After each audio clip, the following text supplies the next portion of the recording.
So yeah, this is what we're talking about today. This is it. This is it. Okay. Put these down. Boom. Okay. So, this is not a book haul video. This is kind of more of me just kind of bragging about my favorite author and talking about all the books that I own that are his. And yes, I actually have read every single one of these books in this pile. It's 13 of these books. 13 Wayne Thomas Batson books. And yes, so little info on Wayne Thomas Batson. He is a Christian young adult author. He mostly writes fantasy, but he has written a few different books that are in like a different genre. Like there's 2 books in here that are more historical fiction, kind of action adventure kind of, but mostly it is fantasy. Wayne Batson, he's an author from Maryland, and he is, I don't know if he still is, or if he was an English teacher for quite a number of years. And how he got his start was there was this one story that he had kind of, started writing, and he wanted to teach his students, like since he was an English teacher, he wanted to teach them, give them an example of writing, and he actually showed this story to his students, and they loved it so much that they were like, please, elaborate on this story, give us more. And so that became his very first novel, which was called The Door Within. And of course, that was also followed by 2 more books, and it became the Door Within trilogy. And that is personally my favorite trilogy of books. It's up there with, like the Lord of the Rings and the Chronicles of Narnia. Like this is my favorite series of books by him. And most people who I've met who are fans of Wayne Batson, like that's their favorite books from him as well.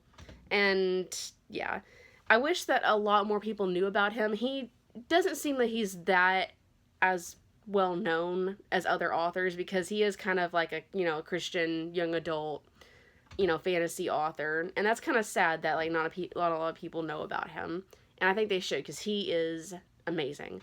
So let's get into it. I'm just going to be talking about my collection and which books of his are my favorite, and which books are like I still like them, but they're just like not as not really my favorites. So let's get into it. So obviously I'm going to show off my absolute favorites by him, and these are actually his first books, is the Door Within trilogy. So this one is the first one. This is the Door Within. It's very beautiful. I love this copy. It's actually was published a few years after the first edition, and he put, I don't know if you can see that there, he put it's called the Lost Chapters edition. It has like extra like material, scenes that weren't able to include in the original published version, which I think that was pretty cool. He kind of put some behind the scenes stuff, even puts like his own notes in there of why he wrote that deleted scene or why that scene never made it into the book. And so it's pretty cool. So I have all of these in paperback, and all of these are the Lost Chapter editions. You can know that it's the Lost Chapter editions by this little seal right here. I really do want to get these in hardback, though, because I absolutely love the hardbacks. But the reason I haven't gotten them is, like, I try to get them at half price, and I try to get them for, like, a really low price. And I may get them someday. I just haven't gotten around to it. And the reason why I have these mostly in hardback is because the Lost Chapter editions, for some reason, were only published in paperback. They never published them in hardback. If I could, I would totally just trade these in for Lost Chapter edition hardbacks. But, I'm fine. I'm actually like really okay with the idea of having, the Lost Chapter editions in paperback, and then just getting these gorgeous hardcover editions of my favorite books. And yeah, it's an amazing story. It's about this kid named Aiden Thomas, who gets swept into this amazing fantasy world called the Realm, and he trains to become a knight and goes on this awesome mission with these other knights. He like makes a lot of friends, and he's like the kind of kid that, you know, nobody usually liked in school. He was just like the quiet kid who was more into fantasy and staying indoors and playing video games, and he was like not the athletic type kid at all. But he gets chosen to go into this realm and fight for the kingdom and the king, which the king is amazing. And it's so cool because it's got like a lot of good like allegory and like Christian parallels in it. Like the king in this series is kind of like the god kind of character. You know, he's like the king that they all fight for. And this book series was just my favorite because it just meant so much to me. You know, I was kind of like that quiet kid that nobody really talked to, and, you know, it just, you know, I was the awkward kid that was more into imagination and reading and quiet. I wasn't really, you know, just out there. And, you know, I just related to the character of Aiden so well, and I just loved it. It just really spoke to me on so many levels, and, you know, it's just such an amazing book series. I suggest you check it out, because, like, this book is amazing in itself, but then, like, when it gets continued, it's just so awesome, and they're fighting against this really creepy, evil dude with red eyes, and it's, oh man, like, the Knights of Paragory are so creepy and cool. And, like, I love how it's just, like, at first when you read it, and even when I first read it, it kind of, at first I was kind of thinking, oh, this is kind of one of those books that, like, where the author was trying to make it sound like one of those really cool medieval fantasy adventure books that's in the same vein as the Chronicles of Narnia and the Lord of the Rings. And, like, it seems like he's trying to, you know, put it off like that. And sometimes it, you know, the writing does kind of put off where he's, like, is trying a little too hard to kind of get that effect.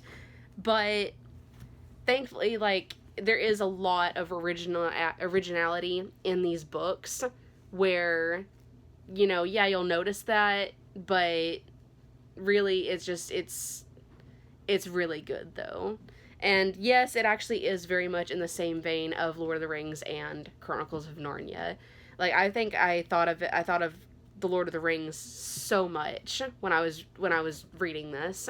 And if you are a big fan of Lord of the Rings but don't want to, you know, read those 3 ginormous books and, like, you know, to suffer through them again, you know, like, you may reread them someday, but you're just like, oh my goodness, I remember how agonizingly long it was. You know, these are kind of a good short refreshers, you know, kind of. They're just very nice. They give you the same kind of feel and, you know, the same kind of setting as Lord of the Rings. In fact, there's actually 2 characters in these books that are from, like, a certain kingdom in the realm, and they're very similar to elves. Like, they're not, like, a different species or anything. It's just, like, when they're people, they're, like, certain group of people is described, you kind of think, oh, this is kind of like the elves of Mirkwood. And so that's a lot, like, what I thought about those characters when I read it. And I think that, I don't know, I think fans of Lord of the Rings would really, really love this series, because I know I did. So, that is my absolute favorite series by Wayne Thomas Batson. And let me get on to the next series that he wrote. This is actually a book. This is a 2-book series. And it's called Isle of Swords, and is the first one, and Isle of Fire. And I think unofficially it's called, like, the Pirate Adventure series. And it's just these 2. These I absolutely love. I've only read them once, all the way through, both of them, but the story is really good, and I absolutely love it. Also, I actually have these in hardback, and I just love the details. Like, look at this. It's got maps, and even, like, the way that I don't know if you can see the coloring of the pages is kind of this brown color, and he really went all out with the design of this book. Another good thing is it actually shows you like the names of the things on the ship, so that way you can kind of make yourself familiar with, you know, a ship and stuff, if you know, so that way you can actually kind of get the references that are being made towards the ship. Like if you don't know what starboard means, or if you don't know what the crow's nest is, it'll tell you at the beginning. And this series was really cool because the first book is about a pirate named Declan Ross, and he wants to get out of the pirating business. Like, he and his whole crew, they're just like, we kind of want to get out of this business. And so they're trying to find this treasure that they've heard about. And they think, okay, this is kind of the jackpot. This will get us out of this business. But Declan's daughter, Anne, she wants to be a pirate. And she does not want to, you know, stop being a pirate and then have to become like a proper lady. She wants to be like this wild, you know, she's got this beautiful like red hair. She wants to be this wild pirate woman and, you know, have fun and stuff and ventures on the high seas. But of course her dad's just like, no, we need to get out of this business. We could be hanged for this. So along the way, trying to find this amazing treasure, they meet this guy named Cat, and nobody knows what his real name is because Cat gets his memory, he gets amnesia, and he has no idea where he came from or anything. He doesn't know who he is, and it's crazy. So he ends up joining Declan's crew and tries to figure out who he is, where he came from, and in the process, he befriends Anne. Spoiler alert, it's, you know, when a guy and a girl become friends in a book, you know there's gonna be romance. So yeah, and then there's this really amazing bad guy character. He's like this really creepy, evil pirate, and oh my goodness, I think that even though I loved the bad guy in the Door Within series, I would say the bad guy in the pirate series was even better. Like, this guy creeped me out. Like, he scared me. Like, actually scared me. Like, oh my goodness. But it's so cool because he's not just like this evil guy. He also has like a complexity about his character.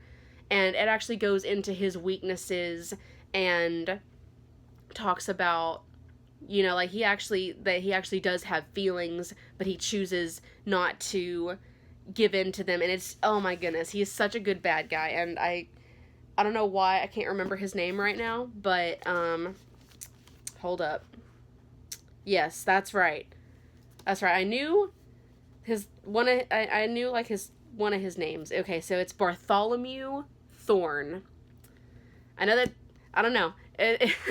Oh my goodness, he is just, my goodness, he is so creepy and so scary. He's like the perfect pirate villain that you could wish for.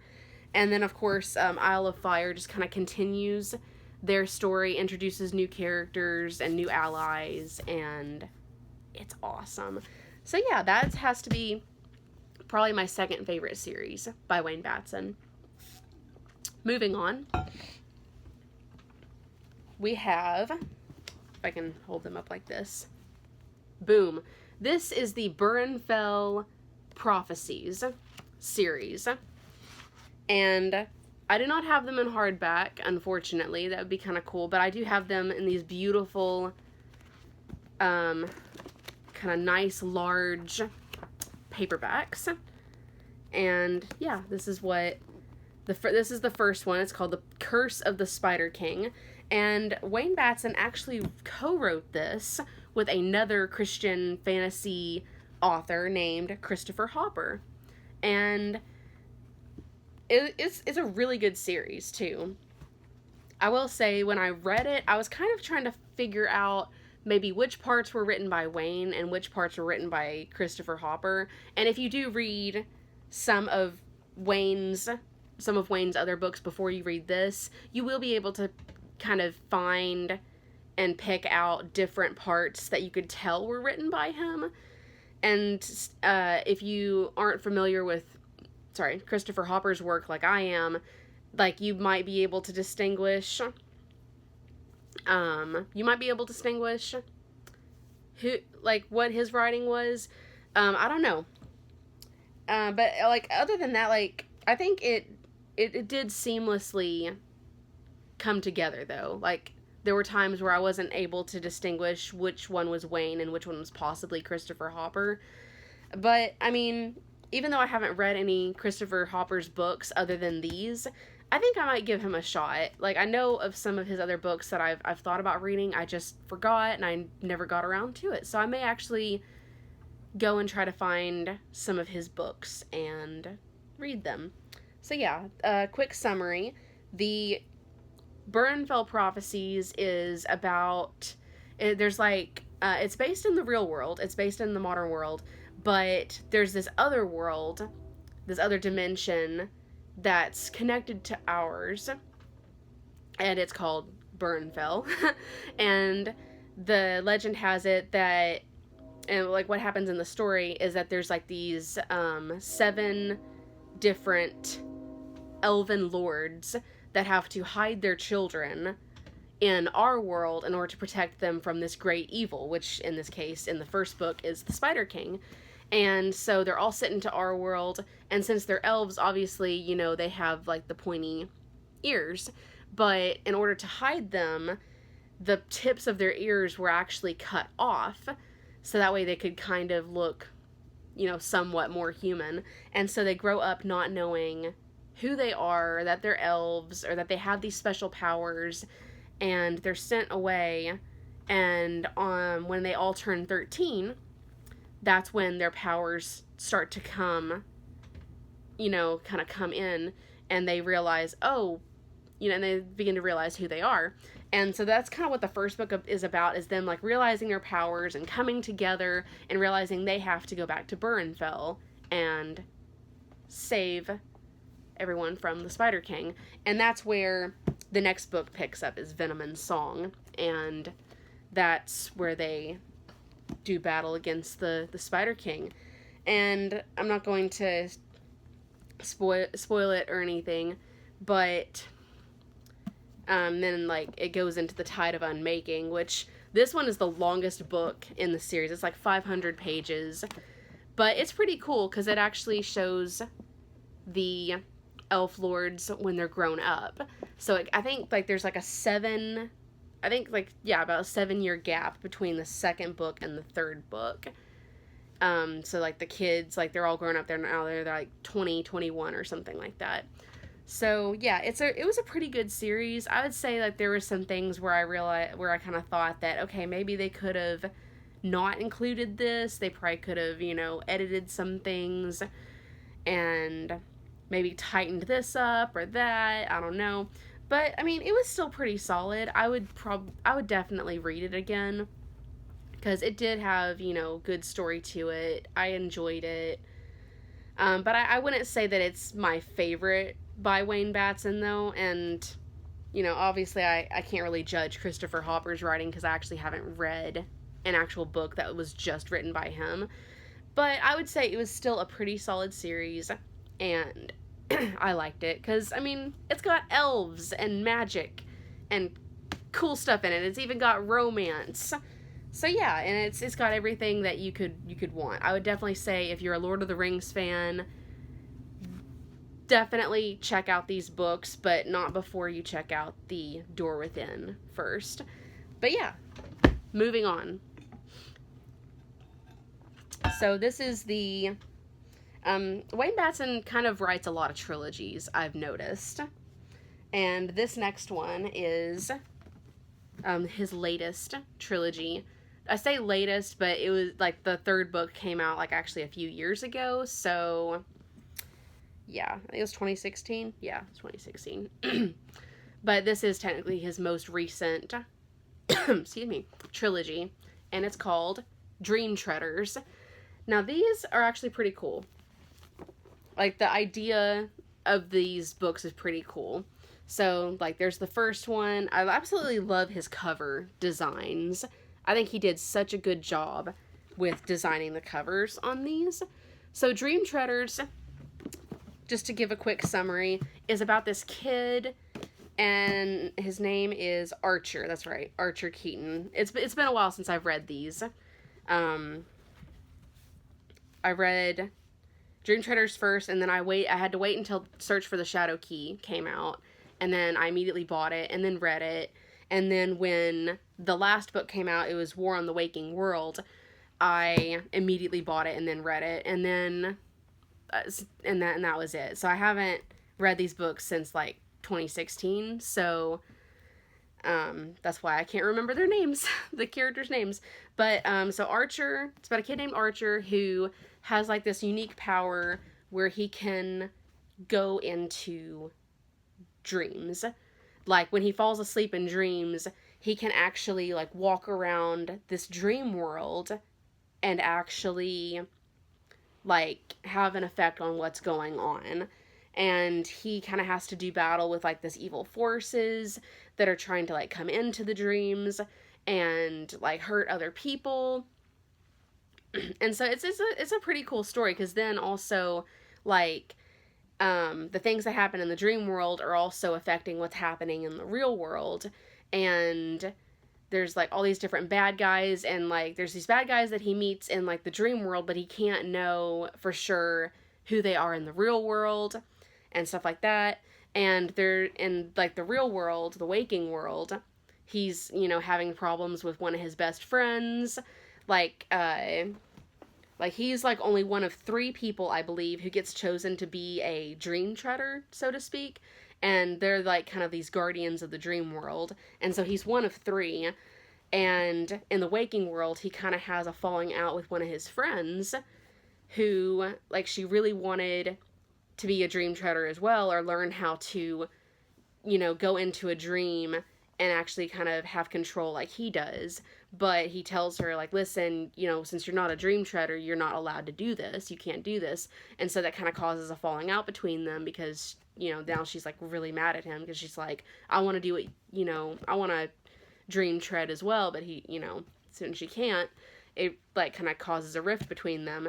And then there's, like, this new guy that comes into school where Archer is, like, you know, immediately becomes jealous because his friend then kind of starts hanging around this new guy and kind of seems to have a crush on him, and is really mad, and he also thinks that maybe this new guy is one of the bad guys that I've been meeting in the dream world.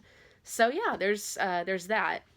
I will say, in short, that this series, although interesting, especially, you know, kind of interesting when it comes to dreams, it was very creative how Wayne Batson wrote the dream world. It was very fascinating. I will say it still wasn't my favorite, and I would have to put it behind the Burnfell Prophecy series. I don't know. Like, I feel like, even though it was pretty good, and I do recommend, you know, if you're interested in this kind of story, like, it sounds interesting to you, go right ahead. But for me, it just, I don't know, I feel like it kind of lacked something. I don't know what it is. I kind of feel like, I don't know if, like, Wayne's attention was all on this story in particular, if he was, like, you know, writing something else at the same time, or what it was. I just kind of feel like Wayne didn't put his best into this series, and that it just kind of came out a little lackluster and just a little bit dull. I don't know. I mean, there's still some exciting parts. It's just, like, there's a lot of things where I'm just like, he could have done this better. Or, you know, I kind of feel like these were almost filler. Like, you know, like there, for example, there's this other series that he's writing, and I'm actually about to get to those books in a second. But there was this other series that he was writing, and I almost kind of felt like, maybe he's just kind of putting these books out to kind of tide us over. I don't know. I mean, I still have these. I still will keep them, and I may reread them. It just, and I would suggest, you check them out for yourself and see what you think. But I don't know. I would suggest reading his more popular and, in my opinion, better books before you read these, so that way you get a taste of Wayne at his best, and then just kind of, you know, see for yourself. And for those of you who actually have read Dreamtreaders and are your, you know, actually is your favorite Wayne Thomas Batson books, I'm not gonna, you know, argue with you or anything. Like, you know, to each his own. I'm glad you like the series, and I'm not trying to find, you know, all the bad in it. It just, I don't know, it just wasn't my cup of tea, I guess. So anyway, moving on. The last books that I have by Wayne Thomas Batson are these two. And these are in his newest series that he is writing called, well, okay, backstory. So this series, he only published 2 books so far, and the series originally had the title of The Dark Sea Annals. And what I mean by originally is that he has actually changed the title of this series. Yeah, 2010 was when he first published this book, and there's only 2 books out. This came out in 2010. This one is called The Sword and the Stars. And the second book, which is called The Errant King, was published in 2011. So he published 2 books, each within a year apart of each other, which I think that's pretty good. You know, that's good. But it's been 8 years since the second book came out, and we still do not have the third book out yet. Or at least I think he's like just about to release it. But yeah.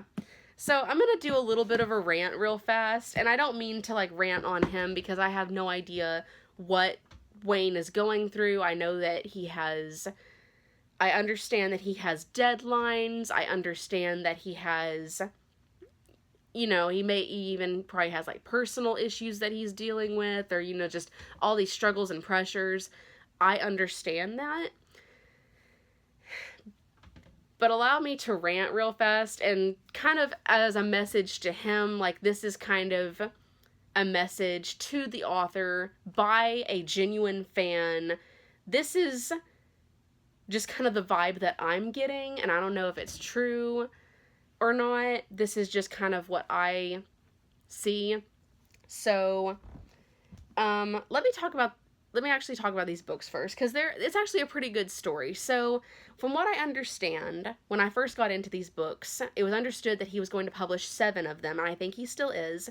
So, so far he's published only 2 of 7, and the story, from what I've gathered, kind of is like a retelling of the birth of Jesus and like his journey to, you know, the cross and everything, and like the whole like story of Christ, but it's told in a fantasy setting.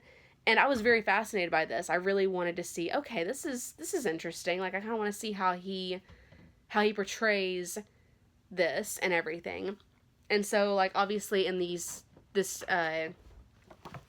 story world, there's like this prophecy that this like the god of this world is supposed to send this, I can't remember how they say it, but there's like this half, how do they say it? Half-Aeon, I think that's what it's called. And it's like this, and he's known as a pathwalker.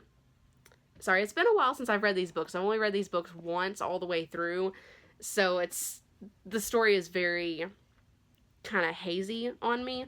So, but yeah, so like there's this foretold pathwalker who's supposed to come in and like, I guess like save,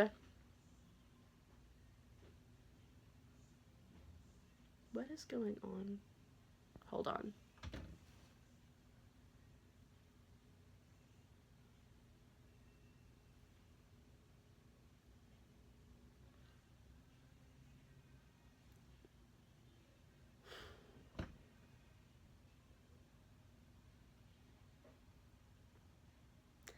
I think my brother just walked in.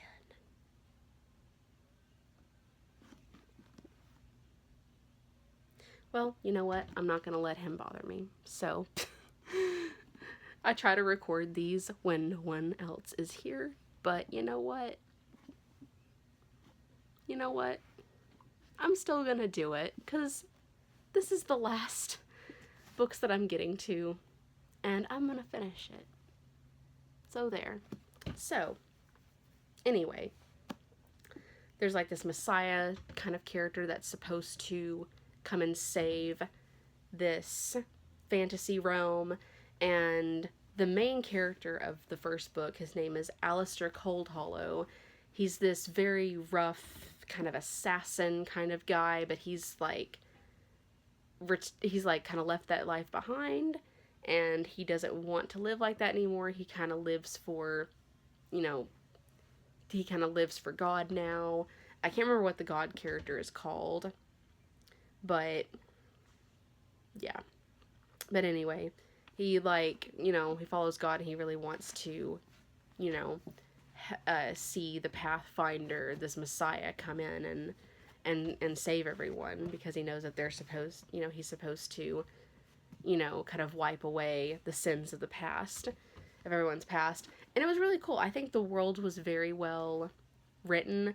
I think in some ways this is kind of like, it definitely reminded me of Lord of the Rings, because there's like kind of another language, and there's like these, like at the beginning of each chapter, it has these like quotes from different like history books in this world, and he even gives the date.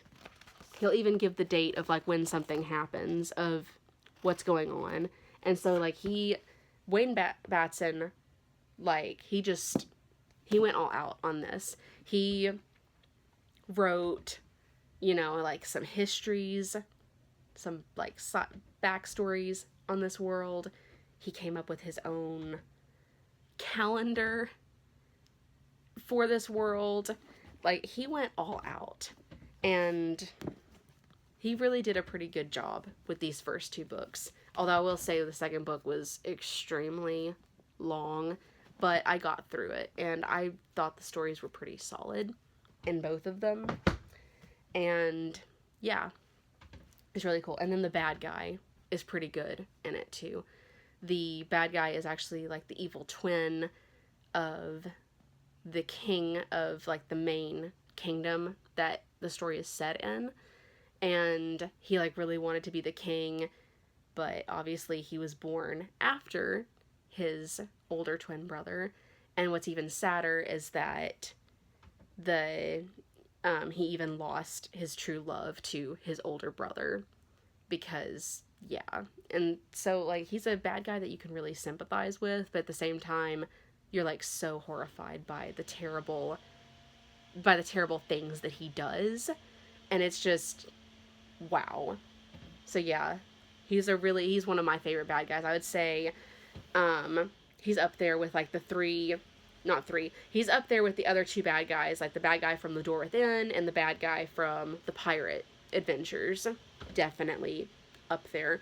So I wish I could tell you more about the storyline, but it's been so long since I've read these books that I'm just like, I don't know what else to tell you. But so now that I finished that, let me get on to my rant. So apparently, according to some writings on Wayne's blog that I follow, it's called Enter the Door Within, and it's actually pretty cool. It's got a lot of cool stuff on there, and that's how he keeps his readers updated on all of his writings and stuff. I do know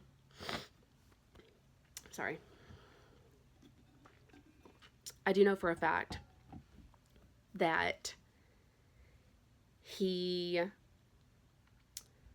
when he was in one of his blog posts, he was talking about the Dark Sea Annals, and how it was a series that he had in his mind for so long. Like, he even had like the idea for it in his head even longer than the idea for The Door Within, and he believed that this is a series that God wanted him to write, and he felt like this was like this was like his lifelong work, and that this was like his masterpiece that he's been trying to perfect for all these years.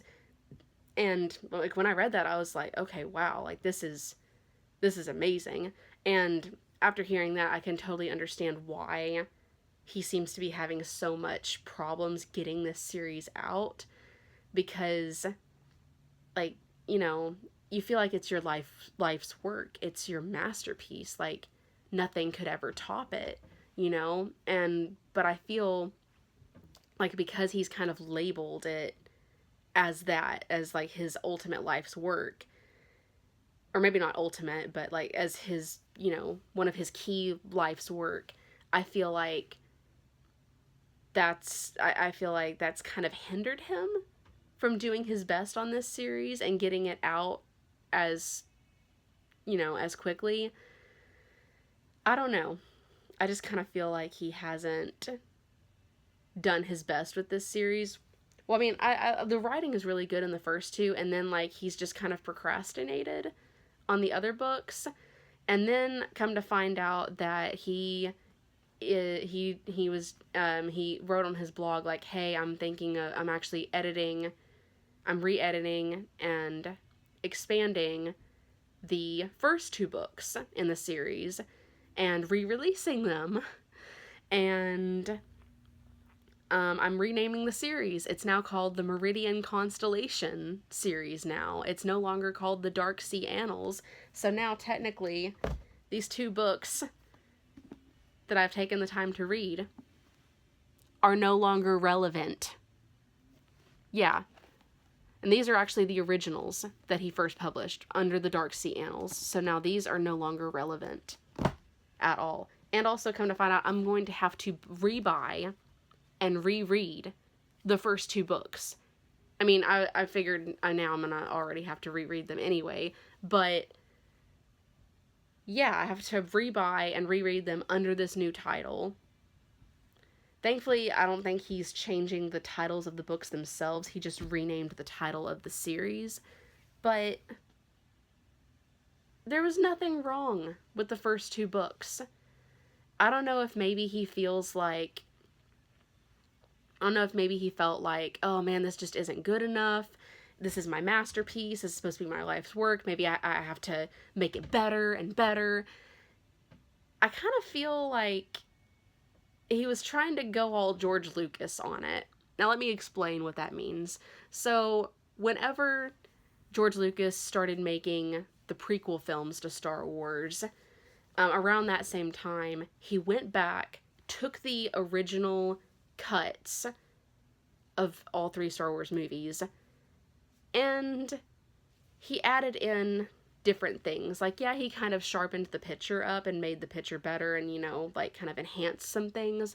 But he also added other stuff, like other, like, pointless CGI things that did not need to be there, and that really kind of just stick out like a sore thumb, like a really bad CGI.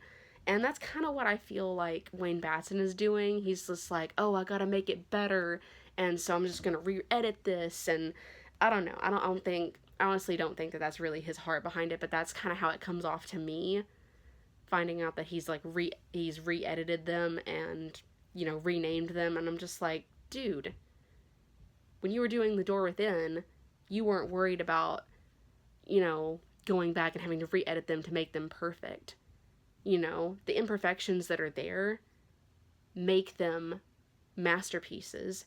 And, like, I know that this is supposed to be, like, his life's work and maybe even his masterpiece.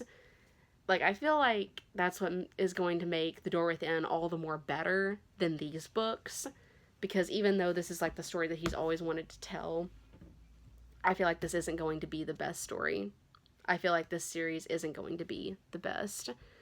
And who knows, it may still be pretty good, because I definitely will be checking it out, you know, whenever he does get all of them published. And what I mean by that is, I'm not going to make the mistake of buying the first two books, or the first three, because I'm pretty sure the third one is coming out very soon. I am just going to wait until all 7 books are published then I will buy them. So that way I don't buy the first 2 or 3, read them, and have to wait 8 more years for, you know, the 4th or the 5th book to come out. You know, I just kind of feel, you know, I don't know. I don't really know how I necessarily feel about that. I'm just like, just wait and just kind of get it together, you know? I mean, I know that sounds harsh. I guess I'm mostly asking you to just kind of, you know, calm down. You don't have to make it perfect. You don't have to rename it.